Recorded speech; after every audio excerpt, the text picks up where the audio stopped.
नमस्कार दोस्तों, Radhe Radhe. CA inter 26 exam के अंदर 100 डेज का टाइम अब आपके पास में बचा हुआ है। ये जो 100 डेज का बचा हुआ टाइम है, इसके लिए हमारे पास एक क्या रोड मैप हो, क्या स्ट्रैटेजी हो जिसको हम फॉलो करें और एग्जाम के अंदर हम रैंक सिक्योर कर सकें, हम एग्जाम के अंदर अपनी मार्कशीट के अंदर सक्सेसफुल लिखवा सकें। तो दोस्तों, मैं आपको इस वीडियो के अंदर वन स्टॉप सॉल्यूशन बताने जा रहा हूं। ये जो बचा हुआ टाइम है, इसका बेस्ट मैनर में यूटिलाइजेशन कैसे होगा, एक डिटेल्ड श्योर सक्सेस स्ट्रेटेजी मैं आपको बताने जा रहा हूं, जिसमें अपन यहां पर डिस्कशंस करेंगे मटेरियल के बारे में भी, कि मटेरियल किस तरीके से, कैसे कैसे, क्या क्या यूज करना है आपको, रिवीजन कितने करने हैं, कब कब कैसे करने हैं, उनका पूरा एक शेड्यूल आपको बताऊंगा। मॉक टेस्ट कैसे कैसे आपको देने चाहिए, उसका भी पूरा एक शेड्यूल। मतलब इसके अंदर सारी चीजें एक ही जगह वन स्टॉप सॉल्यूशन लेकर आ रही है। मैं चाहे तो आप इन सब के लिए अलग अलग व्यूज के लिए अलग अलग वीडियोस भी बना सकता हूं, 15-20 वीडियो भी बना सकता हूं जैसे आजकल होता है, बट मैं व्यूज के लिए ये काम नहीं करता हूं। तो इसलिए मैं आपको एक ही वीडियो के अंदर सारी चीजें एक्सप्लेन करने जा रहा हूं। अब मैं आपको गारंटी देता हूं, एंश्योर करता हूं कि अगर आपने इसको एज इट इज फॉलो कर दिया, जैसे मैं बता रहा हूं वैसे ही आपने इसको इंप्लीमेंट कर लिया, तो बिल्कुल एग्जाम के अंदर अगर आप बोथ ग्रुप के लिए अच्छे से तैयारी करके जाते हो तो रैंक सिक्योर कर लोगे। आप पास होना चाहते हो बोथ ग्रुप के अंदर या कोई से भी एक ग्रुप के अंदर, तो बिल्कुल आपकी मार्कशीट के अंदर सक्सेसफुल लिखा हुआ भी आएगा। दोस्तों, ये जो स्ट्रैटेजी बताने जा रहा हूं, इसको मैंने दो पार्ट्स में डिवाइड किया है। अगर आप बोथ ग्रुप के लिए प्रिपरेशन कर रहे हो सितंबर 26 के लिए, या फिर आप कोई भी एक ग्रुप के लिए कर रहे हो, आइदर ग्रुप 1 और ग्रुप 2, तो दोनों के लिए सेपरेट स्ट्रैटेजी में आपको एक्सप्लेन करूंगा। पूरा उसका जो एक शेड्यूल है, प्लानर है, वो पूरा अलग अलग बना हुआ है, उसके हिसाब से मैं आपको डिस्कस करके बताऊंगा। पहले मैं आप लोगों को बोथ ग्रुप का पूरा स्ट्रैटेजी बता रहा हूं। बोथ ग्रुप के बाद अपन यहां पर अगर केवल आप एक ग्रुप कर रहे हो तो उसके बारे में अपन बात कर लेंगे। देखो, बोथ ग्रुप अगर आप तैयारी कर रहे हो और 90 डेज का अगर अपन एक प्लान लेके चले, 100 डेज के अंदर से 10 डेज अपन स्पेयर में रख देते हैं, तो वो प्लान कैसे इंप्लीमेंट होगा उसके बारे में मैं बताता हूं आपको। तो देखो, अपन यहां पर एक प्लानिंग करने जा रहे हैं और वो प्लानिंग ये है कि अपन 4 टाइम्स रिवीजन करेंगे और 3 टाइम अपन मॉक टेस्ट देंगे। मतलब एग्जाम में जाने से पहले अपन चाहेंगे कि अपना सिलेबस जो है वो हर सब्जेक्ट का कम से कम 4 बार रिवीजन हो जाए और साथ ही साथ में कम से कम 100% के अपन 3-3 हर सब्जेक्ट के हर पेपर के मॉक टेस्ट पेपर भी लिखे। तो अब क्या ये 90 डेज में पॉसिबल है, फिजिबल है? तो मैं बिल्कुल आपको यहां बताने जा रहा हूं ये पॉसिबल है। आपके इस स्ट्रेटेजी के अंदर कोई भी डाउट, प्लानिंग से रिलेटेड जो भी आपके आएंगे, मैं सारी चीजों का रिप्लाई ऑटोमेटिकली आपको करता जाऊंगा। आपको लगेगा सर अंतर्यामी की जैसे हमें ये कैसे बता रहे हैं, मेरा तो ये डाउट अभी रेज हुआ था सर, इसकी रिप्लाई अपने आप ही कर रहे हैं। तो बिल्कुल ऐसा ही होने वाला है। मैं आपको बिल्कुल सारे के सारे डाउट इस स्ट्रेटेजी के पूरे डिटेल में आपको समझा दूंगा। देखिए, सबसे पहले अगर आप बोथ ग्रुप के लिए प्रिपरेशन कर रहे हो तो आपका 20th ऑफ मई 26 तक कोर्स खत्म हो जाना चाहिए। 20th ऑफ मई तक कोर्स खत्म हो जाना चाहिए, मतलब लगभग अब आपका कोर्स एंड हो ही जाना चाहिए था। बोथ ग्रुप की कोर्स का मतलब यहाँ पर बोथ ग्रुप की आपकी जो रेगुलर क्लासेज है, वो रेगुलर क्लासेज का आपका सारा का सारा काम यहाँ पर कंप्लीट हो जाना चाहिए था। सर, हमारे तो बहुत सारे सब्जेक्ट बचे हुए हैं, हमारा तो एक सब्जेक्ट अभी भी बचा हुआ है, 2 सब्जेक्ट अभी भी बचा हुआ है, हम क्या करें? तो दोस्तों, उसके बारे में भी मैं आपको बताऊंगा, बट एक बार के लिए आपको 20th ऑफ मई तक अपना कोर्स खत्म कर देना चाहिए था। अब 20th ऑफ मई तक अगर आपने कोर्स खत्म कर दिया तो अपन 3 रिवीजन करने जा रहे हैं। First revision, second revision, third revision, ये तो करने जा रहे हैं साथ में विथ मॉक टेस्ट। मतलब हर बार रिवीजन करेंगे और उसके साथ मॉक टेस्ट देंगे। सेकंड रिवीजन करेंगे हर पेपर का और उसके साथ मॉक टेस्ट देंगे। थर्ड रिवीजन करेंगे और उसके साथ मॉक टेस्ट देंगे। और एक फोर्थ रिवीजन जिसमें मॉक टेस्ट नहीं देना, बट ये अपन बिफोर एग्जाम में जाने से पहले जो रिवीजन करते हैं एग्जाम, जिसको 1.5 डे रिवीजन भी अपन कई बार बोलते हैं, तो वो वाला फाइनल रिवीजन अपन एग्जाम में जाने से पहले वाला करेंगे। अब ये इंप्लीमेंट कैसे होगा? तो जैसे फर्स्ट रिवीजन अपने को करना है, तो फर्स्ट रिवीजन अपन ने यहां पर 54 डेज का ले लिया। आपको पता है 6 पेपर है और अपने को फर्स्ट रिवीजन करना है 54 डेज का, यानी हर एक के लिए अपने पास में 9 डेज होंगे। तो 9 डेज के अंदर अपन एक पेपर की तैयारी करेंगे और उसके साथ उसका मॉक टेस्ट लिखेंगे। फिर अपन आगे सेकंड पेपर पे उसकी तैयारी की, उसका मॉक टेस्ट पेपर लिखा, जिसका यहाँ पर डिटेल्ड प्लानर ये मैंने आपको बनाकर दे रखा है। तो ये फर्स्ट रिवीजन है। इस फर्स्ट रिवीजन को अपन ने 20 मई तक, मैंने कहा सपोज आपका कोर्स खत्म हो जाना चाहिए था, तो अब 21 मई से अपन ने यहाँ पर इसको शुरू कर दिया। तो 21 मई से अपना फर्स्ट रिवीजन शुरू हुआ और ये 13 जुलाई तक चलेगा। 54 डेज का ये चला। अब इसके अंदर पूरा मैंने आपको यहाँ पर प्लानर बनाकर दे दिया है कि एडवांस अकाउंटिंग है, आपको देखो 8 दिन पहले पढ़ना है, उसकी पूरी यहाँ टाइमलाइन बनाकर दे दी है, जिसके बारे में मैं डिटेल में यहाँ पर बात करने का कोई मतलब नहीं है। आपको ये पूरा पीडीएफ में जो शो कर रहा हूँ वो मेरे टेलीग्राम चैनल पे आपको मिल जाएगा, तो वहां से आप ये पूरी पीडीएफ, इसके अंदर प्लानर वगैरह सब आ जाएंगे, तो आप वहां से इसको एक्सेस कर लेंगे। अब देखो अपन ने यहाँ पर 8 डेज रिविजन किया और 9वें दिन अपन ने उसका मॉक टेस्ट लिख दिया। इसी तरीके से लो का अपन ने रिवीजन शुरू किया 30 मई से, और फिर अपन ने 8 दिन रिवीजन करके और 7 जून को अपन ने उसका मॉक टेस्ट लिख दिया। तो इस तरीके से आपको हर पेपर को 8-8 दिन के लिए रिवाइज करना है और 9वें दिन आपको उसका रिवीजन करके आधे दिन के अंदर और फिर आपको उसका मॉक टेस्ट देना है। मॉक टेस्ट के बारे में डिटेल में आगे भी बात करेंगे अपन। इसी तरीके से अगर आप बोथ ग्रुप अपीयर कर रहे हो तो ये आपका सेकेंड रिवीजन का प्लानर हो गया। देखिए फर्स्ट रिवीजन अपना यहाँ पर एंड हुआ था और वो एंड हुआ था 30 जुलाई को, तो अपन ने उसके वेरी नेक्स्ट डे 14 जुलाई से अब अपना सेकेंड रिवीजन स्टार्ट कर दिया। अब ये जो सेकेंड रिवीजन है इसमें अपन 5 डेज ईच पेपर के लिए अप्लाई करेंगे, तो यानी कि टोटल मिलाकर ये 30 डेज 1 मंथ का चलेगा पूरा एग्जैक्ट।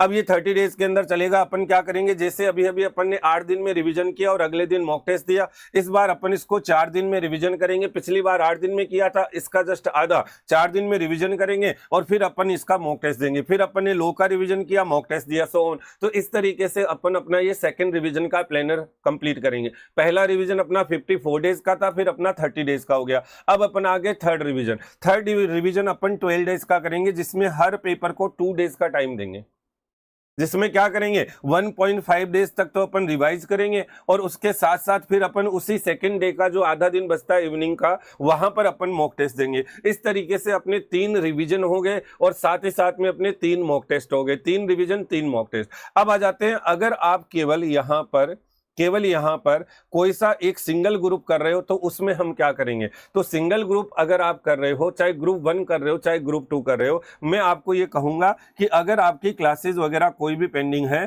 तो आपके पास 30 जून तक का टाइम है। कहां तक का टाइम है? 30 जून। तो 30 जून तक आप अपनी क्लासेस वगैरह सारी कंप्लीट कर लो, जो भी ग्रुप कर रहे हो उसकी रेगुलर क्लासेस का काम निपटा लो।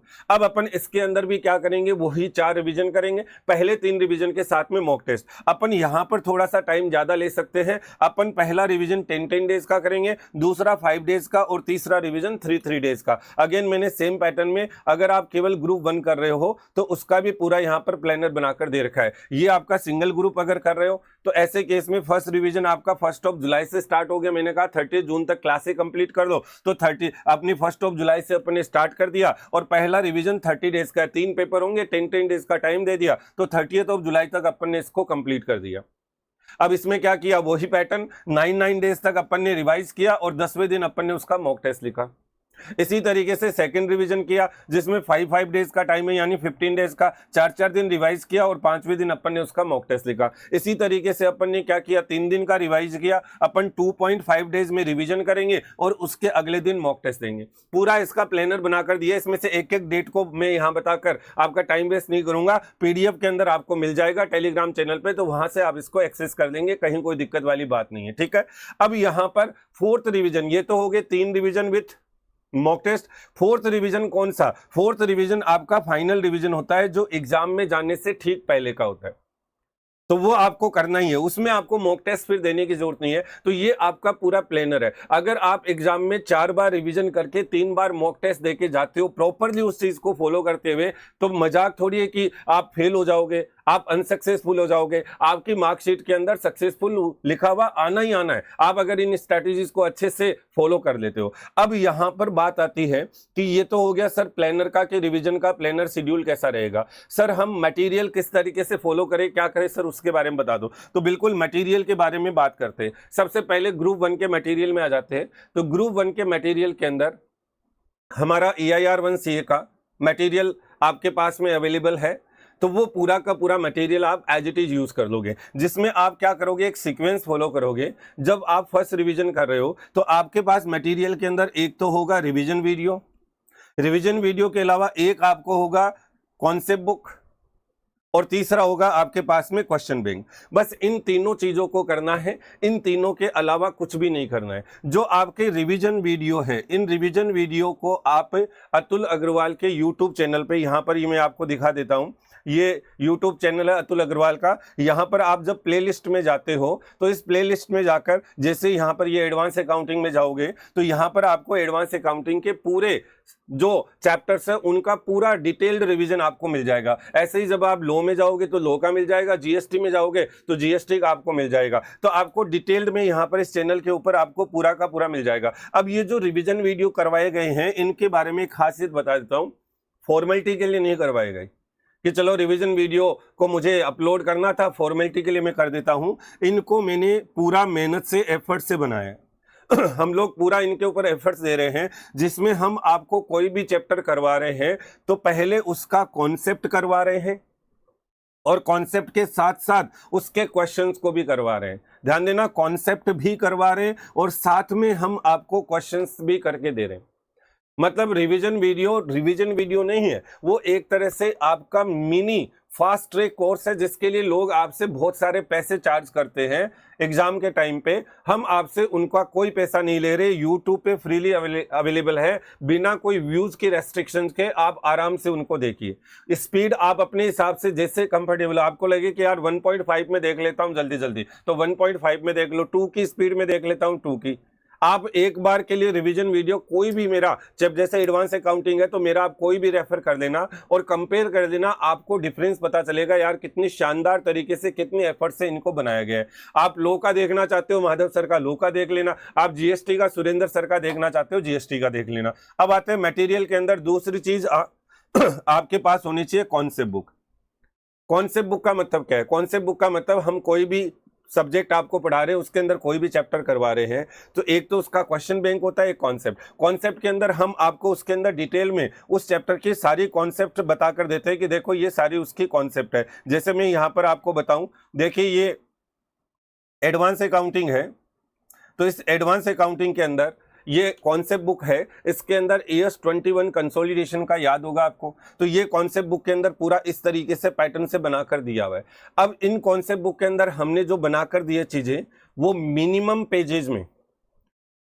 पेजेस में सारा बेस्ट, सारा कंटेंट यहां पर आपको लाकर दे दिया है। अब इसके अंदर ये जो बनाकर दिया, इसमें ये नहीं कि इंस्टीट्यूट का जो ICAI का स्टडी मेट है उससे पूरे के पूरे पैराग्राफ यहां पर उठा के एज इट इज यहां पर छाप दिए, नहीं। हमने यहां पर क्या किया है, हमने यहां पर हर चीज को तरीके से स्ट्रक्चर किया है, जिसको कहते हैं अपन वेल स्ट्रक्चर्ड। और उसके लिए हमने इतनी मेहनत लगाई है, आप उसको इमेजिन नहीं कर सकते। कोई भी चीज अपने को कौन से पढ़नी है, उसके लिए कहीं भी अपने को डायग्राम की जरूरत है। जैसे यहाँ पर ये बताया गया कि होल्डिंग और सब्सिडरी जब बनती है तो होल्डिंग कब होती है, सब्सिडरी कब होती है, उसके बारे में पूरा आपको बताया गया, पूरा डायग्राम के फॉर्म में बताया गया। जहां भी आपको स्टेप्स की जरूरत है कि कहीं जगह अपने को स्टेप्स को फॉलो करना पड़ता है, तो ये देखो स्टेप्स के अंदर बता दिया। कहीं भी आपको टेबुलर प्रेजेंटेशन की जरूरत है तो वहां पर ये टेबुलर प्रेजेंटेशन बता दिया। कहीं भी आपको लगे कि कीवर्ड्स को हाईलाइट करना है तो देखो यहां पर कीवर्ड्स को यहां पर हाईलाइट करके दे दिया, कीवर्ड्स आपको यहां पर बता दिए। इसी तरीके से कहीं भी अपने को कोई नोट बताना है, कोई अजम्पशन की बात करनी है, कुछ भी करना है तो वो सारी चीजें यहां पर बता दी। अब कोई भी कॉन्सेप्ट अपन पढ़ते हैं तो उसके साथ चाहिए एग्जाम्पल, तो वो एग्जाम्पल भी आपको यहां पर बताए, और एक एक नहीं भर भर के एग्जाम्पल दिए हुए आपको। जैसे ये देखो एग्जाम्पल 1 2 ऐसे लाइन से आते जा रहे हैं, भर भर के एग्जाम्पल दिए हुए, ताकि आप कोई भी कॉन्सेप्ट पढ़ रहे हो तो उसको तुरंत एग्जाम्पल के साथ साथ में तुरंत का तुरंत उसको अंडरस्टैंड कर सको। अब ये जो कॉन्सेप्ट बुक बनी हुई है, इसके अंदर मैं आपको नंबर ऑफ पेजेस बताऊं तो अप्रोक्सीमेटली एडवांस अकाउंटिंग के अंदर 165 पेजेस है, लॉ के अंदर 170 पेजेस और जीएसटी में 120। आप सोचो एडवांस अकाउंटिंग का जिसको बताया जाता है, लोग डराते हैं आपको कि इतना भयंकर वास्ट कोर्स है, इसके अंदर तो ES भरे पड़े हैं, पूरा थ्योरी है। 165 पेजेस में पूरी एडवांस अकाउंटिंग के कॉन्सेप्ट यहां पर आ गई। सर आपने इनको इतने पेजेस में दिखाने के लिए कुछ छोड़ दिया होगा? कुछ भी नहीं छोड़ा है, सब कुछ इसके अंदर आ रखा है। इवन कोई ऐसा क्वेश्चन है जो क्वेश्चन बैंक में फ्रेम नहीं है, क्यूबी के अंदर अभी तक इंस्टीट्यूट आईसीआई जो उसने नहीं पूछा, तो ऐसे केस में उसकी भी पॉसिबिलिटी को ध्यान रखते हुए कि कोई नई चीज पूछी जा सकती है, तो वो भी कॉन्सेप्ट के अंदर कवर्ड है। आप जितनी बार रिवीजन करोगे उतनी बार हर बार आपको इन कॉन्सेप्ट को रिवाइज करना ही करना होता है। कुछ भी छोड़ा हुआ नहीं है कि हम उसको बहुत मिनिमम नंबर ऑफ पेजेस में बनाने के लिए टॉपिक के टॉपिक उड़ा दे, ये लो वो छोड़ दिया, ये छोड़ दिया, कुछ भी नहीं। इस तरीके से इसको स्ट्रक्चर किया है। तो सर फिर आपने है ना बिल्कुल ऐसे कंजस्टेड बना बनाकर इसको लिख दिया होगा, ऐसे खोपचे बना बनाकर, ब्लॉक बना बनाकर, चीजों को मुसा मुसा कर, फंसा फंसा कर लिख दिया होगा, ऐसे कंजस्टेड बना दिया होगा। सर आपने फॉन्ट साइज है ना बहुत छोटा कर दिया होगा, वो भी नहीं करा है। बहुत सारी फैकल्टीज मार्केट के अंदर ऐसा करती है कि नंबर ऑफ पेजेस को कम दिखाने के लिए अपने नोट्स जो है वहां पर वो क्या करते हैं, फॉन्ट साइज को छोटा कर देते हैं। वो भी कुछ नहीं किया। अगर आप खुद देखोगे वास्तव में आपको लगेगा कि सब चीज देखो यहाँ पर बिल्कुल खुला खुला लिखा हुआ है, बिल्कुल खुला खुला, कहीं भी कोई ऐसा नहीं है कि हमने स्पेस के अंदर कोई कॉम्प्रोमाइज कर लिया, आपको यहां पर कंजस्टेड बनाकर दे दिया। तो बिल्कुल मतलब शानदार तरीके से वेल स्ट्रक्चर मैनर में आपको कॉन्सेप्ट बुक अवेलेबल है। अब तीसरी चीज है क्वेश्चन बैंक। अब ये जो क्वेश्चन बैंक है इसके अंदर वेल स्ट्रक्चर तरीके से, मैं इसको कंपाइलेशन नहीं कहूंगा, कंपाइलर नहीं कहूंगा। बहुत सारे लोग हैं क्वेश्चन बैंक का कंपाइलर बनाकर दे देते हैं, जिसमें इंस्टीट्यूट के और कई जगह से क्वेश्चंस को उठा उठाकर सीधा का सीधा ऐसे डाल के आपको दे दिया। जैसे कॉन्सेप्ट के अंदर तो पैराग्राफ के पैराग्राफ उठा उठा के डाल दिए और सीधा कंपाइलर बनाकर जिसमें आरटीपी एमटीपी सीधा बस ऐसे का ऐसे उठाकर, कहीं कोई दिमाग नहीं लगा। बट यहां पर अगेन इनको फ्रेम करने में स्ट्रक्चर किए, वेल स्ट्रक्चर तरीके से बनाए गए। इनके अंदर स्टडी मेट जो आईसीआई का होता है, आरटीपी एमटीपी पीवाईक्यूज, ये सारी चीजें इंक्लूडेड है। बट ऐसे ही कंपाइलेशन करके इंक्लूड नहीं किया है, हमने इनको टॉपिक वाइज दिया है, easy to hard order. Easy to hard order का मतलब हमने कोई भी क्यूबी स्टार्ट किया, जैसे यहां पर देखो यही कंसोलिडेशन मैंने शुरू किया, तो सबसे पहले देखो कैलकुलेशन ऑफ गुडविल और सीआर यहां पर पूरा, और उसी के बेसिस पे अब ये क्वेश्चन शुरू हुए। फिर बीच में ये इजी टू हार्ड अब चलते गए और बीच में फिर अगला टॉपिक अलग से और आ गया। तो इस तरीके से ये देखो यहाँ पर ये preparation of consolidated balance sheet, तो इस तरीके से टॉपिक वाइज इनको अरेंज किया हुआ और इजी टू हार्ड, ताकि कोई भी स्टूडेंट रिवाइज कर रहा है और उसको भिड़ते ही पता चला कि यार ये तो पहला क्वेश्चन बहुत मुश्किल आ गया और उसका मन खट्टा हो गया, मन खराब हो गया। आप जब हमारे क्यूबी को पढ़ोगे तो ऐसा बिल्कुल भी नहीं होगा, क्योंकि मेहनत की गई है। एक एक सब्जेक्ट के बुक्स को बनाने में एक एक साल भर का टाइम लगता है, और जिसमें केवल ये नहीं है कि जो एक फैकल्टी है वही अपनी बुक को बना रही है, हमारी पूरी टीम अजय, अतुल, सुरेंद्र, माधव में सब मिलकर बैठकर एक एक चीज के बारे में डिस्कशंस करते हैं कि देखो इसमें इस तरीके से अपने को इसको डिजाइन करना है, ये बेस्ट मैनर रहेगा स्टूडेंट के लिए, ये चीज बेस्ट बेनिफिशियरी रहेगी। तो इस तरीके से उसको डिजाइन किया जाता है। कीवर्ड्स को हाईलाइट किया गया है, कीवर्ड्स यहां पर हाईलाइटेड है।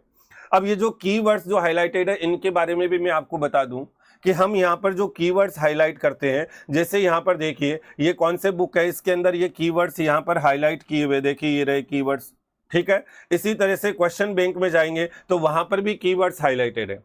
अब ये जो कीवर्ड हाईलाइट किए हैं ये हमने हमारी मर्जी से नहीं किए कि यार मुझे ये वर्ड अच्छा लगता है तो चलो मैं इसको हाईलाइट कर देता हूं। बहुत सारे लोग यहाँ पर मार्केट में करते हैं कि ये अच्छा लगता है चलो इसको हाईलाइट कर दिया। या फिर दूसरा तरीका एक क्या लगाया वहां पर, जब कीवर्ड्स को हाईलाइट करने की बारी है तो भयंकर तरीके का कलरफुल बना बना कर दे दिया, दुनिया भर के कलर डाल दिए। स्टूडेंट उस पेज को देखते खुश हो जाता, क्या कलरफुल है, क्या शानदार बना है। बट पता चलता है कि वो कलरफुल के चक्कर में रह गया और उसकी तैयारी कुछ हुई नहीं।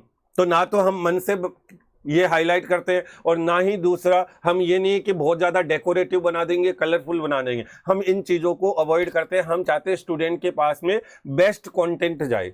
तो उसके लिए हम क्या करते हैं, हमारे पास में इंस्टीट्यूट के मॉडल सॉल्यूशंस होते हैं। जैसे ये एडवांस अकाउंटिंग का मॉडल सॉल्यूशन है इंस्टीट्यूट का, जिसमें ध्यान देना मैं आपको बता रहा हूँ मॉडल सॉल्यूशन की बात। एक होता है सजेस्टेड आंसर, सजेस्टेड आंसर से कॉपी चेक नहीं होते। सजेस्टेड आंसर तो पब्लिक डोमेन में होता है कि देखो ये इनका सजेस्टेड आंसर है, बट कॉपी जिनसे चेक होती है वो मॉडल सॉल्यूशन होता है जिसमें मार्किंग स्कीम भी होती है। आपने देखा होगा सजेस्टेड आंसर में मार्किंग स्कीम नहीं होती। तो मैं आपको यहाँ पर मॉडल सॉल्यूशन बता रहा हूँ। जैसे ये एडवांस अकाउंटिंग का मॉडल सॉल्यूशन है, तो देखो इसके अंदर मुझे पता है कि यहाँ पर देखो ये हाईलाइट किया हुआ है और इसके बारे में साफ लिखा है कि 0.5 मार्क्स फॉर ईच, ये देखो 4, तो यानी कि ये 2 नंबर का हो गया टोटल मिलाकर। तो इस तरीके से ये पूरा का पूरा हाईलाइट करके दिया हुआ है। ये देखिए ये चारों कीवर्ड, तो मुझे पता है कि मॉडल सॉल्यूशन के अंदर इंस्टीट्यूट यहाँ पर हाईलाइट करता है, यहाँ कीवर्ड्स को हाईलाइट करता है। तो मैं भी क्वेश्चन बैंक के अंदर उसी तरीके से कॉन्सेप्ट बुक में उसी तरीके से उसको हाईलाइट करता हूं। मुझे पता है कि जो इंस्टीट्यूट है वो कहां कहां मार्क्स डिडक्ट कर रहा है, कहां डिडक्ट नहीं कर रहा, उन सब चीजों को ध्यान रखते हुए यहां पर पूरी चीज को आपको डिटेल से बताया जाता है। तो ये मॉडल सॉल्यूशन की जो है वो खास बात है, तो उसको फॉलो करते हुए ये पूरा मॉडल सॉल्यूशन है, देखिए यहां पर ये इसको हाईलाइट कर रखा है, तो उसी के अकॉर्डिंगली हम भी जो कीवर्ड्स को हाईलाइट करते हैं वो उसी के अकॉर्डिंगली पूरा करके बताते हैं। और आपकी मॉक टेस्ट के अंदर जो चेकिंग होती है वो भी इसी के बेसिस पे होती है। तो जो क्वेश्चन बैंक में आपको बता रहा हूं तीसरा कंटेंट है, उसके अंदर एक्स्ट्रा कंटेंट कुछ भी नहीं है। सर एक्स्ट्रा कंटेंट नहीं है मतलब क्या? बहुत सारे लोग हैं अपने क्वेश्चन बैंक को बड़ा दिखाने के लिए, ये लो एडवांस अकाउंटिंग के 1000 क्वेश्चन, ये लो 1200, ये लो 1500, तो 1000 क्वेश्चंस का क्वेश्चन बैंक बना दिया, 1200 का, 1500 का, इस तरह से बहुत सारे लोग करते हैं। अब उनके पास वो आते कहां से? आईसीआई से तो आते नहीं, क्योंकि आईसीआई ने तो इतना कंटेंट दिया नहीं। तो वो क्या करते हैं? वो करते हैं सीएमए का और उठा लो, एससीसीए का उठा लो, सीएस का उठा लो, जो सीएफए कोर्स है उस सीएफए का उठा लो। इस तरीके से वो दुनिया भर की जगह से क्वेश्चंस उठाकर आपका कंपाइलर बनाकर दे देते हैं और अपनी बत्ती लग जाती है, सीधा सीधा बोलूं तो। क्यों? क्योंकि वो जो कंपाइलर बना के दिया है वो कभी आप रिवाइज करने की पोजीशन में आ ही नहीं सकते। आप एक एक चैप्टर में जाओगे, 100 150 क्वेश्चंस दे रखे हैं, तो आप उनको रिवाइज ही नहीं कर पाओगे। तो ये तो हो गया मटेरियल जो आपको पढ़ना है ग्रुप 1 के बारे में। ग्रुप 2 के बारे में आपको बता दूं कि अभी हमारी तरफ से कोई मटेरियल आया नहीं है, तो आप जो भी आईसीआई को फॉलो करते हुए जो बेस्ट कंटेंट हो सकता है, जो भी मजबूरी है, अब कुछ नहीं कर सकते, हमारा जो मटेरियल पढ़ देता है जिस भी सब्जेक्ट का, तो स्टूडेंट को फिर दूसरा मटेरियल पसंद ही नहीं आता, ये गारंटी है। तो बहुत सारे स्टूडेंट आते हैं, फोन आते हैं कि सर वो सेकेंड ग्रुप का, अब हम सेकेंड ग्रुप की जो किताबें पढ़ रहे थे वो तो मतलब हमारा उसमें मन ही नहीं लगता। तो बिल्कुल ये प्रॉब्लम है, बट अभी क्योंकि हम बेस्ट कंटेंट देते हैं और उसके अंदर टाइम लगता है, एक तरह से मान लो गिर गाय जो होती है उसका देसी घी है हमारी जो बुक्स है, और उसके अंदर तो फिर आपको टाइम लगेगा, समय लगेगा, और इसी कारण से आपके लिए अवेलेबल अभी नहीं हो पाएगी। वर्किंग चल रही है, बट अभी सितंबर के लिए आपको उसको बिल्कुल भी वेट नहीं करना है। सो दैट्स वाई आपको जो भी ग्रुप 2 के लिए आईसीआई के अकॉर्डिंगली मटेरियल लगता हो उसको आप लोग फॉलो कर लेंगे। आ जाते हैं फर्स्ट रिवीजन अपने को कैसे करना है। तो फर्स्ट रिवीजन जो करना है मैंने आपको बताया था, याद करो, बोथ ग्रुप अगर कर रहे हो तो 8 डेज में आपको रिवाइज करना है और फिर आपको अगले दिन उसका मॉक देना है। ठीक है, तो 8 डेज में आप रिवाइज करोगे। उसके लिए क्या करोगे? सबसे पहला काम, 8 दिन में सिलेबस को स्प्लिट कर दो। जैसे कल से मुझे एडवांस पढ़ना शुरू करना है, तो मैं क्या करूंगा, एक छोटा सा वर्किंग करूंगा जिसमें 8 दिन के अंदर सिलेबस को स्प्लिट कर लूंगा, 8 दिन में सिलेबस को बांट लूंगा। अब 8 दिन में सिलेबस को मैंने बांट लिया, तो मुझे पता है डे 1 में ये पढ़ना है, डे 2 में इवन ये जो आपको चाहिए टारगेट, ये जो आपको टारगेट चाहिए, ये मेरे टेलीग्राम चैनल पे भी आपको प्लानर मिल जाएगा, जिसमें मैं आपको एग्जैक्टली सिलेबस को स्प्लिट करके 8 दिन में आपको बता दूंगा ऐसे ऐसे आपको पढ़ना है, तो वो भी आपको अवेलेबल हो जाएगा, वो भी आपको करने की जरूरत नहीं है। ठीक है, तो आप सिलेबस का डेली क्या टारगेट रहेगा उसको स्प्लिट करके बांट लो। ये काम कर दिया। अब आप क्या करोगे? रिवीजन। ध्यान रखना, पहला रिवीजन सबसे इंपॉर्टेंट क्रूशियल रिवीजन होता है। अगर इसमें आपने कॉम्प्रोमाइज कर दिया तो आगे वो कॉम्प्रोमाइज कर रहेगा। यहां जितना आपने कंटेंट कवर कर दिया, आगे के रिवीजन में उतना ही हर बार रिवाइज हो पाएगा। आप सोचो यहां कुछ छोड़ दो और अगले टाइम में मैं उसको रिवाइज कर दूंगा, पॉसिबल ही नहीं है, क्यों? अगले टाइम में इसको आधे टाइम में, अभी जो किया उसको आधे टाइम में आपको रिवाइज करना है। तो सबसे पहले एलोकेशन कर लो। अब क्या किया आपने? पढ़ाई शुरू की। पढ़ाई शुरू की तो सबसे पहले रिवीजन वीडियो में चले जाओ। अभी मैंने आपको रिवीजन वीडियो के बारे में सारी बातें बता दी थी, तो रिवीजन वीडियो में चले जाओ, और रिवीजन वीडियो में जाकर कहाँ मिलेगा? अतुल अग्रवाल के चैनल पे, वहां जाकर, इसी चैनल पे मतलब, तो वहां जाकर आपने रिवीजन वीडियो से देख लिया जो चैप्टर करना है, फास्ट स्पीड कर ली। आपको लग रहा है रिवीजन वीडियो की जरूरत ही नहीं है, मेरे को तो ऐसे ही रिकॉल हो रहा है, कोई नहीं, ऐसे ही। अब आपने रिवीजन वीडियो देख लिया, वहां जो कमेंट है वहां पर अगर आपको लगता है कोई चीज ऐसी है जिसको दोबारा देखने की जरूरत है तो उसका टाइम स्टैम्प डाल देना। ये करने के बाद सीबी में आगे कॉन्सेप्ट बुक में जो चैप्टर पढ़ रहे हो उसके कॉन्सेप्ट्स को कवर कर दिया, और फिर आगे क्वेश्चन बैंक में और क्वेश्चंस की प्रैक्टिस की। अब यहाँ पर क्वेश्चंस की प्रैक्टिस कितनी करनी है? तो सारे क्वेश्चंस अब आप सोल्व नहीं कर सकते। रेगुलर क्लास के साथ जब मैं पढ़ाता हूँ तो आपको एक एक क्वेश्चन क्लास में सोल्व करके देता हूँ और आपसे भी अपनी नोटबुक में करवाता हूँ। तो सारे क्वेश्चंस तो उस टाइम आपने सोल्व किए थे, लेकिन अब नहीं कर सकते। तो अब आप 20 to 30 एक चैप्टर में मान लो 10 क्वेश्चन है, तो आपने 3 क्वेश्चन अच्छे क्वेश्चन को रिटर्न में प्रैक्टिस कर लिया और बाकी 7 क्वेश्चन को ऑडिट के थ्रू सोल्व कर दिया। ये आप चाहो कि मैं सारे के सारे क्वेश्चन का क्या कर लूँ, सारे के सारे क्वेश्चंस को रिटर्न में कर लूं तो आपके वो टारगेट फेल हो जाएंगे, हो ही नहीं पाएगा। आपको हर चीज में बैलेंस मैनेज करना पड़ेगा। आप सोचो मैं जल्दी से सारा कर लेता हूं, जल्दी से सारी ऑडिट कर देता हूं, तो अगर आपने सारा ऑडिट कर दिया तो वो बिल्कुल बेकार है। एग्जाम के अंदर आपको लिखना ही नहीं आएगा कि मैं क्या लिखूं। तो ये बात ध्यान रखनी है। जब आप ये डेली के रिविजन कर रहे हो तो उसके साथ फिल्टरिंग या मार्किंग करो। फिल्टरिंग या मार्किंग करने का मतलब आप उसमें से आइडेंटिफाई करो कि क्या क्या चीजें आपको स्पेशल लग रही है, कौन कौन सी ऐसी चीजें हैं। कोई पूरा क्वेश्चन स्पेशल है, किसी क्वेश्चन के 2 पॉइंट स्पेशल है, कोई कॉन्सेप्ट स्पेशल है, उनके पास में मैंने हाईलाइट कर दिया, स्टार मार्क कर दिया, ताकि आगे से जितनी बार रिवीजन करूंगा, क्योंकि अगली बार आधे टाइम में रिवीजन करना है तो अपना आइडेंटिफाइड किया हुआ रहेगा कंटेंट कि नेक्स्ट टाइम में ये रिवाइज करना है, तो वो चीजें अपन रिवाइज करते हुए आगे बढ़ेंगे। जो भी रिवीजन आज किया आपने वो तो आपने पूरे दिन में कोर्स को कवर कर दिया। अब आपको कॉन्फिडेंस नहीं आएगा कि यार रिटेन नहीं हो रहा, तो रिटेन करने के लिए एक आपको रामबाण बता रहा हूं, फॉलो करना ही करना है। आधे घंटे का टाइम लास्ट में स्पेयर रखोगे, जिसमें आज के दिन की पूरी समरी रिवीजन कर लो। जो आपने मार्किंग की थी कम से कम उनको तो रिवाइज कर ही लो, और अगले दिन का टारगेट शुरू करने से पहले फिर से आधे घंटे पिछले दिन का रिवाइज कर लो। एक दिन का आपने 3 बार रिवीजन कर लिया, मतलब अब कोई मजाक थोड़ी है कि अब आपको रिटेन नहीं होगा। कॉन्फिडेंस नहीं आ रहा, आप फॉलो नहीं करते हो ना, तब कॉन्फिडेंस नहीं आता है। अगर आपने इनको फॉलो कर लिया तो कहीं कोई दिक्कत वाली बात ही नहीं रहेगी। ये फर्स्ट रिवीजन की कुछ बातें हैं जो आपको ध्यान रखनी है। अब आगे अपन सेकंड रिवीजन में। सेकंड रिवीजन में क्या करोगे, आपको रिवीजन वीडियो को तभी देखना है जब आपको जरूरत लगे, कोई कॉन्सेप्ट बिल्कुल ही रिकॉल नहीं हो रही। अदरवाइज आप सीधा पहले कॉन्सेप्ट बुक को देख लो और उसके बाद में क्वेश्चन आंसर्स की प्रैक्टिस कर लो, जिसमें पहली प्रायोरिटी में जो मार्क फिल्टर किया था पहले उनको कवर कर लो। इसी तरीके से सेकेंड और इसी तरीके से थर्ड रिवीजन। आपको स्टडी आवर्स क्या रखने हैं, सारी चीजों के मैं आपको जवाब देने जा रहा हूं। जो भी आपके मन में डाउट है, क्वेरीज है, आपको स्टडी आवर्स जो है वो 10 to 12 आवर्स का इफेक्टिवली रखना है। इफेक्टिवली का मतलब उस टाइम आपकी केवल पढ़ाई हो रही है। 4 आवर्स के आपने 3 स्लॉट बना लिए। कई बोलते हैं 17-18 घंटे पढ़ो, महान है कई लोग, 17-18 घंटे पढ़ो। स्टूडेंट बावड़ा नहीं हो जाएगा, पागल नहीं हो जाएगा। तो आपको 12 घंटे की एक एडिक्वेट स्टडी करनी है। 17-18 घंटे पढ़ने के बाद दिमाग में कुछ रहता ही नहीं है, जो पढ़ा वो भूलते जाते हैं। अगर आप 5-6 घंटे पढ़ रहे हो तो वो भी फॉर्मेलिटी है, उससे नहीं हो पाएगा। तो आपको बैलेंस बनाना पड़ेगा। 12 घंटे की स्टडी 4 आवर्स की बना लिए।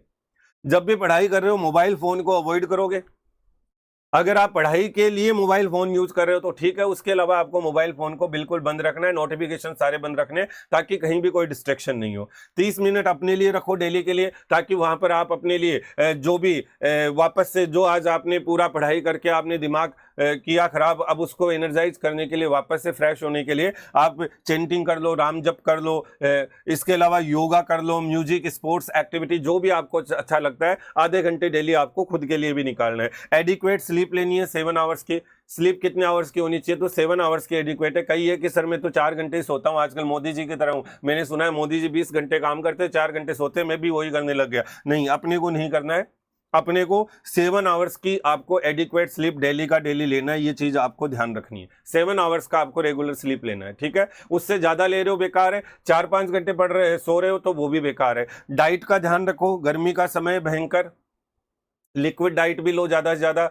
बहुत ज्यादा भयंकर अन्न, मैं 8-10 चपाती खा ली, भयंकर तरीके से अन्न खा लिया, अब अपने को लग रहा है यार अब आलस ही आलस आ रहा है, सो जाते हैं, ये भी गड़बड़ है। तो आप लिक्विड डाइट ज्यादा से ज्यादा उसको फोकस करोगे। जो क्लासेज है, अगर किसी भी स्टूडेंट को कोई भी क्लासेस लेनी हो, आप अपने नॉन को अगर रेकमेंड करना चाहते हो, तो हमारी वेबसाइट है air1ca.com, वहां पर जाकर आप क्लासेस ले सकते हो। वेबसाइट पे जाके, ये मैं वेबसाइट आपको दिखा देता हूं, ये हमारी वेबसाइट है। तो यहां पर जाकर आप क्लासेस ले सकते हो। जो भी आपके नॉन लेना चाहे वो ले सकते हैं। जो आगे के लिए तैयारी कर रहे हैं, जनवरी के लिए, 27 मई के लिए, अगर आपने उनको रेकमेंड क्लासेस वगैरह के लिए कुछ भी किया है, तो अल्टीमेटली वो आपको रिवर्ट में आपको थैंक्स ही बोलेंगे, ध्यान रखना। मतलब आपको कहेंगे कि यार कितनी बढ़िया आपने क्लासेस हमें बता दी और मतलब मजा ही आ गया। ये बिल्कुल आपको मैसेज वापस मिलने वाला है। सीए इंटर की क्लासेस में जाओगे, करंटली एडवांस अकाउंटिंग, लो जीएसटी, उनकी इंडिविजुअल क्लासेस और उनका जो कॉम्बो पैक है वो सारी चीज़ें अवेलेबल है। बहुत ही अफोर्डेबल प्राइस पे है, मिनिमम प्राइस पे इस तरह का कंटेंट, बेस्ट कंटेंट और मिनिमम प्राइस। यहाँ पर ये भी आपके दिमाग में आता है कि सर आप जो क्लासेस लेते हो वो तो बोरिंग हो जाती होगी। नहीं, हम बिल्कुल एंटरटेनिंग क्लासेस आपको करवाते हैं, लेकिन एंटरटेनिंग जो केवल आपके काम आए। हम फालतू का नाच गाना, शेर शायरी, ये सब फालतू की बकवास नहीं करते। डबल मीनिंग बातें, कहीं भी अपना कोई मुश्किल टॉपिक आ गया तो स्टूडेंट को डाइवर्ट कर दिया डबल मीनिंग बातों से, वो सब चीज़ें हम यहाँ, हमारे यहाँ नहीं होता। लेकिन मैं आपको ये बिल्कुल पक्का कह सकता हूँ, क्लासेस बिल्कुल एंटरटेनिंग होगी। कोई भी चीज़ मैं एडवांस में पढ़ा रहा हूँ, एएस भी पढ़ा रहा हूँ, तो उनके सपोर्ट में बहुत सारी स्टोरीज होती है जिनसे कि आपके दिमाग में वो चीज़ें बैठ जाए पूरी। आपको मतलब रिवीजन करो तब भी वो चीज़ें रिकॉल हो, इस तरीके से बनी हुई क्लासेज है। तो बिल्कुल शानदार क्लासेज है।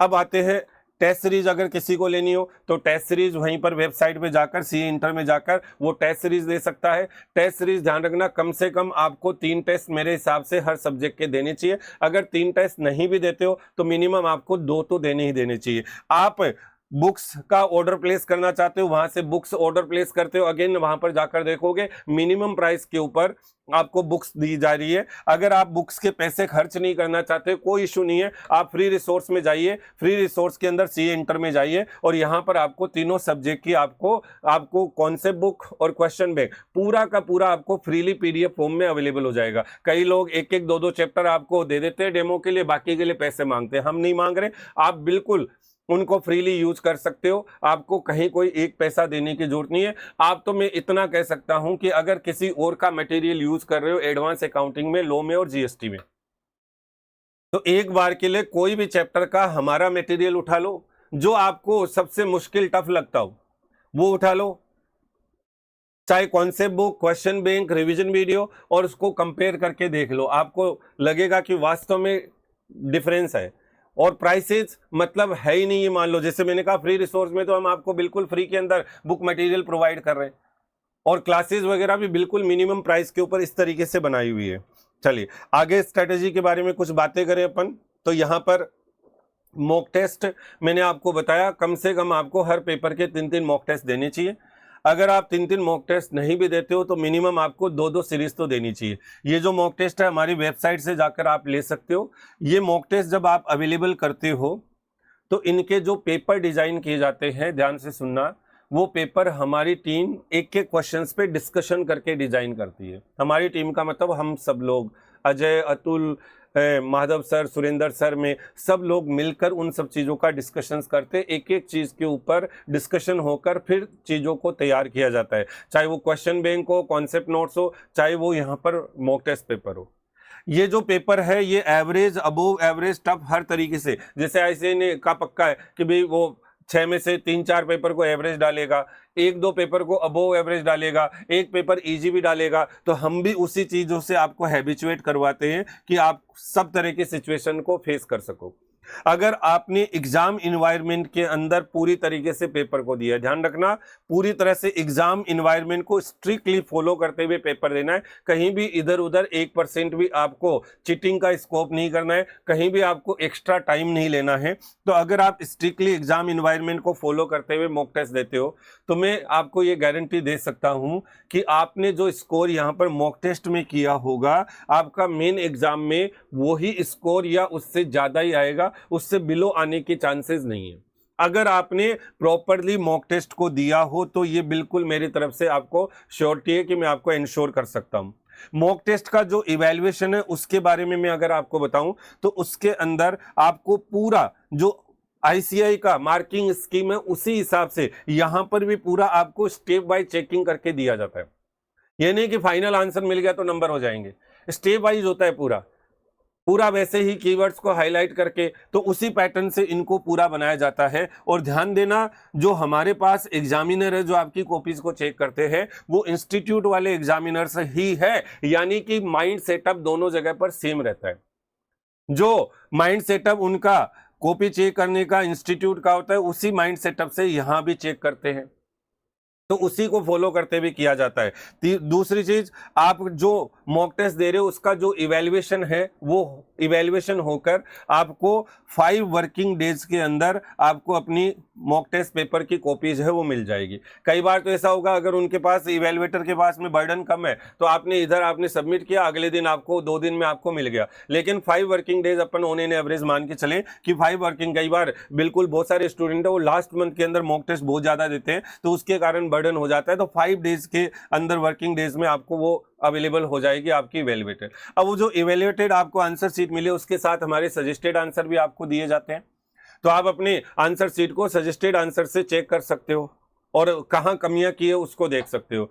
अगर आपको लगता है कि चेकिंग के अंदर मुझे कुछ क्वेरीज है तो आपको एग्जामिनर के डायरेक्टली कॉन्टैक्ट, इन्हीं में से एक एग्जामिनर के आपको कॉन्टैक्ट नंबर दिए जाएंगे और वो आपकी क्वेरी जो भी है उसको रिजोल्व कर देंगे, आपको जो भी इश्यूज है। अगर आपको लगता है कि मॉक टेस्ट के अंदर कोई क्वेश्चन से रिलेटेड मुझे डाउट है कि इश्यू है तो आप सब्जेक्ट फैकल्टी को डाल के और उसको डाउट को क्वेरी को रिजोल्व कर सकते हो। मतलब आपको चेक करने के लिए सजेस्टेड आंसर भी होंगे, स्टेप वाइज मार्किंग भी होगी। इसके अलावा तीसरी चीज, अगर आपको कोई क्वेरी एग्जामिनर से पूछनी है एग्जामिनर आपको रिजोल्व कर देंगे, फैकल्टी से पूछनी है फैकल्टी रिजोल्व कर देगी और आपके आंसर शीट के ऊपर आपको कमेंट भी मिलेंगे कि आपको वो कमेंट पूरे बताए जाएंगे कि भाई आप कहाँ कहाँ लैग कर रहे हो। ये सारी चीजें जो मॉक टेस्ट है उसकी फीचर्स को आपको बता रहा हूँ। सर मैं एक काम करता हूं, रिवीजन 4 बार कर देता हूं लेकिन मॉक टेस्ट नहीं दूंगा, कोई मतलब नहीं है।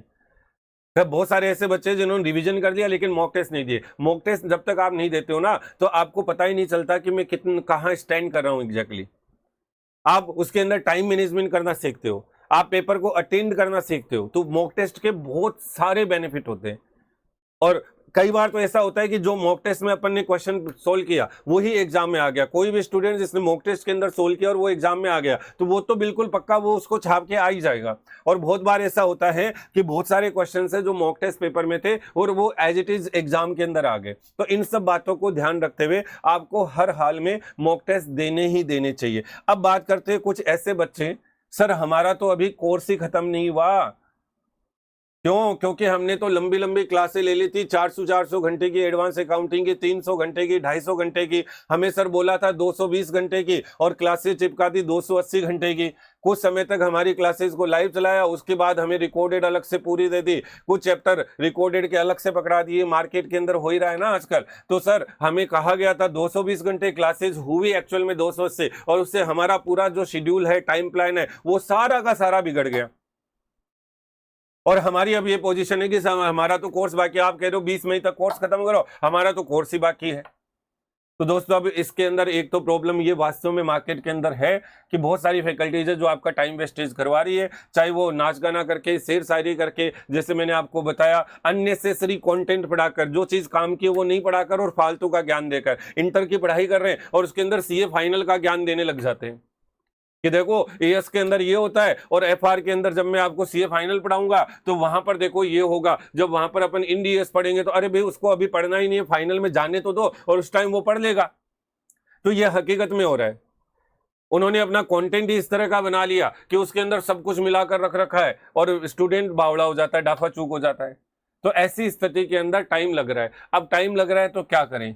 2 तरीके हैं। जो प्लानर मैंने आपको बताया, शेड्यूल आपको पीडीएफ मिल जाएगी, फिर कह रहा हूं, तो उस शेड्यूल को, प्लानर को आप थोड़ा सा मॉडिफाई कर सकते हो। मॉडिफाई कैसे कर सकते हो?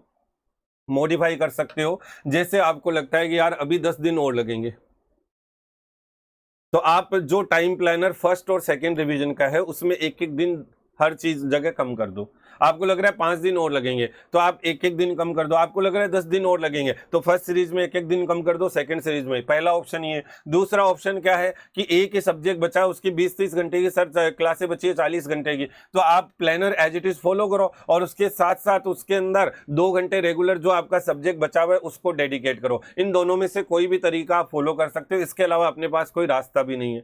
लेकिन अगर आप सोचो कि मैं कोर्स खत्म करके एक आधी बार रिवीजन कर देता हूं तो एग्जाम के अंदर नहीं हो पाएगा। आपको एग्जाम में जाने से पहले मल्टीपल टाइम रिवीजन और मल्टीपल टाइम मॉक टेस्ट, 4 बार रिवीजन 3 बार मॉक टेस्ट देना ही देना है। ये बिल्कुल गांठ बांध लो, है ना? तो बिल्कुल आपको ये काम करना ही करना है। ठीक है सर, कर लेंगे, क्या दिक्कत है?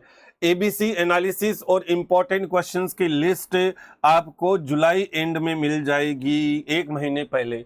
सर अभी दे दो, नहीं, फर्स्ट रिवीजन में आपको ये दे दिया तो आपका दिमाग यही चलता है और मैं ये नहीं चाहता। और मैंने कहा था जो फर्स्ट रिवीजन में पढ़ा वही आगे सेकंड थर्ड फोर्थ में चलेगा, आप उसके अलावा कुछ नया कर ही नहीं पाओगे। तो आपको फर्स्ट रिवीजन में एबीसी एनालिसिस का, इंपॉर्टेंट क्वेश्चन लिस्ट का, इवन बहुत सारी फैकल्टी तो क्लास जब पढ़ाती है उसी टाइम आपको उसका अफीम चटा दिया जाता है। ये अफीम की तरह ही है ABC analysis, important question list. हम ये आपको केवल एग्जाम के टाइम देते हैं ताकि आप जब फाइनल रिवीजन करो, एग्जाम के टाइम का रिवीजन करो, उस टाइम पे आप क्या कर सको, उस टाइम पे आप इनको यूज कर सको। उस टाइम पे आप पूरा कोर्स अब आपके समेटने में नहीं हो पा रहा, कोई दिक्कत नहीं, आप एबीसी के हिसाब से पहले इंपॉर्टेंट चैप्टर एबी कैटेगरी की कर लो, क्योंकि बहुत बार अपन ने पूरा कोर्स तो किया ही है, अब चलो केवल एबी कर देते हैं, इंपॉर्टेंट क्वेश्चंस की लिस्ट कर देते, इसी काम पे ये आती है। ये छोटी सी बात आपको जो है वो ध्यान रखने की है। सर मेरा तो है ना पूरा क्वेश्चन, पूरा जो सिलेबस है उसको रिटेन करने का कैपेसिटी नहीं है, मेरे दिमाग के अंदर जो मेमोरी दी है भगवान ने वो केवल मेगाबाइट का हार्ड जो डिस्क है वो स्टोर किया है मेगाबाइट के अंदर, जबकि जरूरत है टेराबाइट के अंदर। सर मैं क्या करूं, ऑटो डिलीट फंक्शन होता जाता है, जो चीजें पढ़ रहा हूं वो भूलता जाता हूं, क्या करूं? कोई दिक्कत नहीं, आप अपने हिसाब से आइडेंटिफाई करो एबीसी एनालिसिस के हिसाब से कि भी मैं क्या क्या चैप्टर कर सकता हूं, कितने मार्क्स का आ सकता है। जब कुछ नहीं रास्ता दिख रहा, मैंने बताया पहली प्रायोरिटी तो सारा ही करने का है, बट आपसे नहीं हो पा रहा तो फिर आप इनको फॉलो करते हुए चल सकते हैं। आपको किसी तरीके का कोई डाउट आता है, कोई भी 1-to-1 पर्सनलाइज गाइडेंस की आपको जरूरत है। आप मेरे से पढ़े हुए हो नहीं हो कोई फर्क नहीं पड़ता, एग्जाम तक मैं हजारों क्वेरी ऐसे रिजोल्व करता हूं जो स्टूडेंट मेरे से पढ़े हुए भी नहीं है। तो मैं आपको यहां पर कॉन्टेक्ट नंबर शेयर कर रहा हूं, मेरे, लो के, माधव सर के, जीएसटी के, सुरेंद्र सर के। आपका कहीं भी कोई डाउट है तो आप व्हाट्सएप डालो, टेलीग्राम पे डालो। अगर आपको 1-to-1 किसी तरह का गाइडेंस की जरूरत है तो आप मेरे को व्हाट्सएप कॉल कर लो, वहां पर मैं आपको क्वेरी को रिजोल्व कर दूंगा। सर हम डाउट डालेंगे तो कई बार रिप्लाई आती ही नहीं होगी, कई बार ऐसा होता होगा कि डाउट आज डाला 1 महीने बाद कोई रिप्लाई आ गई, कई बार ऐसा होता होगा डाउट आपको भेजा और कोई टीम अलग है वो रिप्लाई कर रही हो। हमारे यहाँ ऐसा नहीं होता, दूसरी जगह ऐसा ही होता है बट हमारे यहाँ ऐसा नहीं होता। मतलब क्या सर, मैं आपको जो कांटेक्ट नंबर शेयर कर रहा हूं वहां आप डाउट डालो, आपको कई बार तो रिप्लाई तुरंत मिल जाएगी, विद इन 24 आवर्स तो आपको डाउट की रिप्लाई, जो भी मेरे से पढ़े हुए हजारों स्टूडेंट है जो मेरे से पढ़े हुए हैं, आप उनसे पूछ के देखना एचपी सर का डाउट रिप्लाई किस तरीके का, आपको जवाब मिल जाएगा, बताने की जरूरत ही नहीं पड़ेगी। तो आपको 100% रिप्लाई मिल जाएगी। कई स्टूडेंट्स हैं वो समझ नहीं पा रहे हैं कि मैं कैसे करूं, लूप के अंदर फंसे हुए, बार बार लूप चल रहा है फेल का। दोस्तों बस एक ही कारण है कि आपने सही कंटेंट नहीं पकड़ रखा, सही क्लासेस नहीं पकड़ रखी। दूसरा, आप हर बार एग्जाम दे रहे हो बट आधी अधूरी तैयारी से दे रहे हो। तो जो मैंने बताया है उसको फॉलो कर लो, और फिर भी अगर आपको गाइडेंस की 1-to-1 जरूरत है तो आप कॉल कर लो, व्हाट्सएप कॉल करो, मैं आपको रिप्लाई करूंगा उसकी, आपको 1% भी निराशा नहीं होगी। और आप जैसे बता रहा हूं बस वैसे फॉलो कर लो, एग्जाम के अंदर पक्का पास हो जाओगे। लास्ट में दोस्तों एक छोटी सी चीज आपको फिर बोल रहा हूं कि अगर आपने हमारे टेलीग्राम चैनल्स को ज्वाइन नहीं कर रखा है तो डिस्क्रिप्शन में टेलीग्राम चैनल्स के लिंक दिए हुए, उनको ज्वाइन करो, क्योंकि वहां पर सब्जेक्ट स्पेसिफिक बहुत सारी चीज़ों का अपडेशंस होता है, एमसीक्यू पॉल क्वेश्चंस भी होते हैं, तो उनको ज्वाइन करके रख लो। अगर आपने अभी तक यूट्यूब चैनल को सब्सक्राइब नहीं कर रखा है तो चैनल को भी जरूर से सब्सक्राइब कर लो, क्योंकि यहाँ पर भी आपके स्ट्रेटेजी वगैरह के ABC analysis, important question, marathon, सब चीज़ों के यहाँ पर अपडेट आपको मिलते हैं, तो इनको भी जरूर से आप लोग ज्वाइन करके रखोगे। और जो मैंने बताया है रोड मैप, उसके लिए पीडीएफ आपको पूरा का पूरा ये जो मेरा टेलीग्राम चैनल है वहां मिल जाएगा, तो वहां से आप पीडीएफ ले लोगे। एग्जैक्टली इसको पूरा एज इट इज फॉलो कर लो, और ज्यादा से ज्यादा इस वीडियो को जो भी सी इंटर की तैयारी कर रहे हैं उनको शेयर भी करोगे, अपने दोस्तों के अंदर, नोन के अंदर पूरी तरह से इसको फैला दोगे, क्योंकि ये स्ट्रैटेजी बिल्कुल एक तरह से मान लो ब्रह्मास्त्र है। अगर आपने इसको अच्छे से फॉलो कर लिया तो ये खाली नहीं जाएगा, पक्का है बिल्कुल। तो मिलते हैं अगले वीडियो के अंदर। Thank you so much. Radhe Radhe. अच्छे से तैयारी करो, मस्त रहो। राधे राधे।